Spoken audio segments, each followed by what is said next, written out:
So I was just thinking about something and I wanted to hop on here and just kind of like let my thoughts flow with you guys. So I was just thinking about how I'm a very career-driven woman, which is something that I've come to accept and realize in 2023, 2024. I had a hard time grappling with that identity because I sometimes worry, still to this day, that because I'm so focused on career, I'm delaying or missing out on the other part of a woman's success in life, which is starting a family. I've seen countless numbers of people that I've known growing up all having kids. It started in high school, they were having kids, and shortly after, they were having kids. And seeing people get started so young, two things come to mind. I think, wow, so they must be making a lot of money. They must have some great jobs, because how are you planning on providing for yourself and your kid or kids? Like, because babe, I'm still not making enough. I'm still not making enough for my bills and my survival. So what y'all doing? What jobs y'all got, and are they hiring? Right? That's the first thought. The second thought is, what level do you get to in satisfaction with your own achievements that you're already ready to put another life ahead of yours as a priority? Call me selfish, but I'm not ready to stop my emotion. I'm not ready to dedicate everything I have to a child. I have so much more I want to do with my life and my time and my freedom. I was grappling with the guilt of being a career-focused woman, because it's like, am I chasing after the wrong things? It's not money for me, it's security. Well, I mean, security comes from having money, of course, but it's not the job that I want. It's not respect or power of a position, nothing like that. It really is just the stability and security of having my own back first before I have another life depending on me to have their back. I gotta know I'm good before I can make sure another person is good. If I'm struggling, I'm not bringing a kid in this world to struggle with me. Why would I do that? It is hard enough on your own. You ever just have a bad day and you get to like clock out for the day? Like, if I'm having a bad day, I know I can just go home and mentally turn off and do nothing. If I have a kid and I have a bad day, I still gotta come and be present for that kid. You know what? We're not even gonna get into children, because I will spiral down a very deep hole talking about all the reasons I will not have children until I'm ready. But anyway, if you are a career-focused woman, please don't feel bad.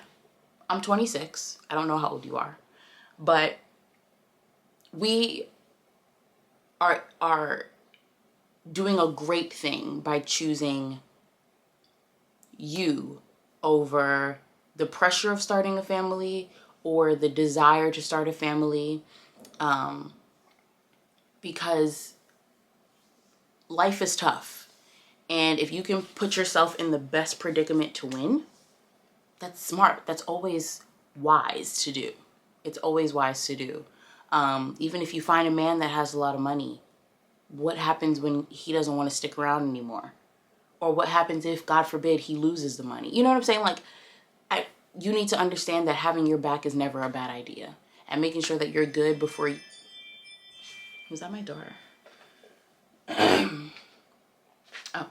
And making sure you're good before you have other people depending on you is genius. It's fantastic. Great job.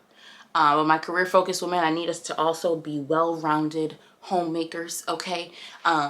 Although we don't want a family yet, we should be preparing. I just wanted to throw that in there. Something just told me to say that. I'm very career-focused, but I also am not, like domestic, because I'm such a hard worker. I don't care to learn how to cook. I don't really care about traditions in the house, like decorating for the season and, you know, spring cleaning. Like, no, I'll clean when I have to, but like, not a homemaker at all. But I think that career-focused women, although you're not worried about starting a family or becoming a wife or becoming a mother right now, you should do it as a skill for yourself, to make yourself feel more feminine and to be in that energy of femininity, because femininity embodies so many things. Femininity is the root of... I'm gonna say what I gotta say. I'm not about to listen. was about to stop my train. Anyway, femininity is the energy underneath being a wife. It is the energy underneath being a mother. It is the energy underneath being all the other things you want to be in life besides a career-focused woman, right? So don't forget to tap into those skills too. You keep working hard. Don't let any man make you feel bad because you're a career-focused woman. You may not have time for relationships right now. You may not have time to dedicate time to a committed relationship. You may not have time to dedicate to the relationship you're currently in. And if you are in a relationship and that man feels like you don't give him enough time, attention, but you really feel passionate about your work, you feel like you're at the best time in your career, you're really getting something done, this is going to propel you into a new level, do not let that man stop you.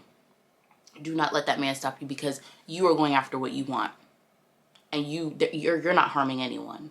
Yes, make time for your partner and be intentional about the time you guys spend together, but do not allow that to get into your subconscious and make you feel guilty, and then you change up how you move with your career. Don't do it.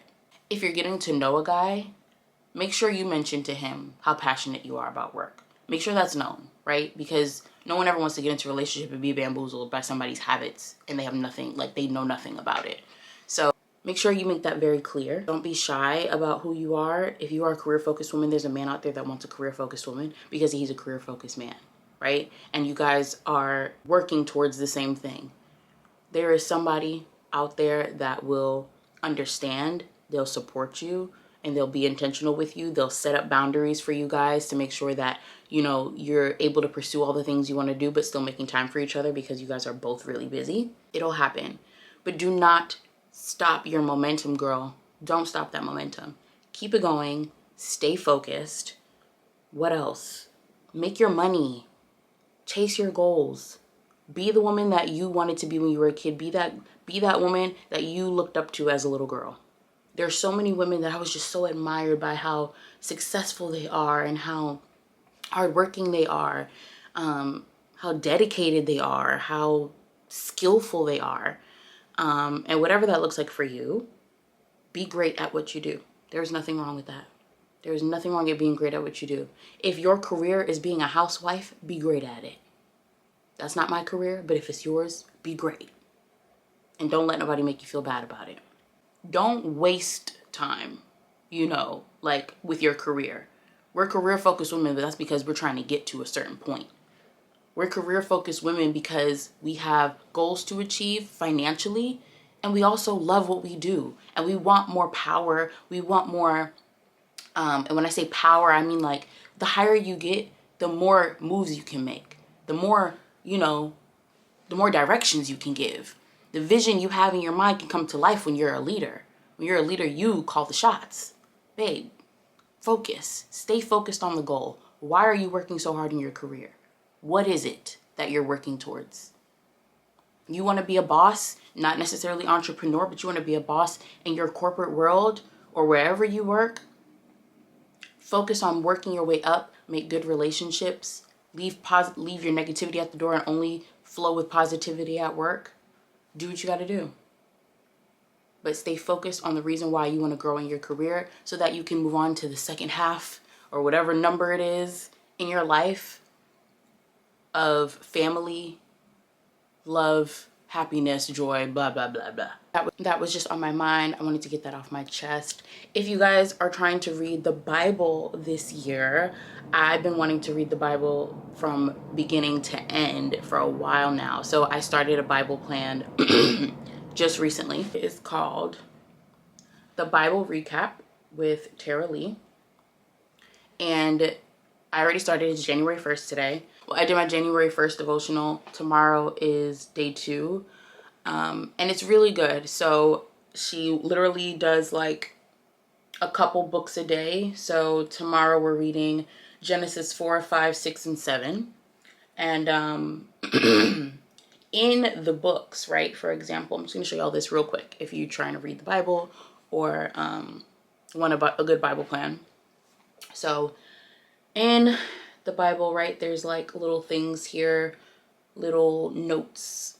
Okay, so you see the little commentary button right there?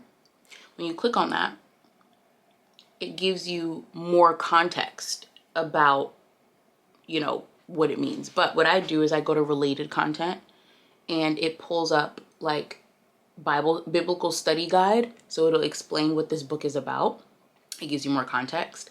And then there's this podcast called The Bible Show, and they explain in detail what the like book was about, what that book or like chapter was about, which I really enjoyed, because if you read the Bible by itself with no context, it's boring. Oh my God, it's so boring. But if you have people who are Bible scholars, who really do this for real, they're going to be breaking down all the things, and you're going to be like, oh, I didn't realize that's what that meant.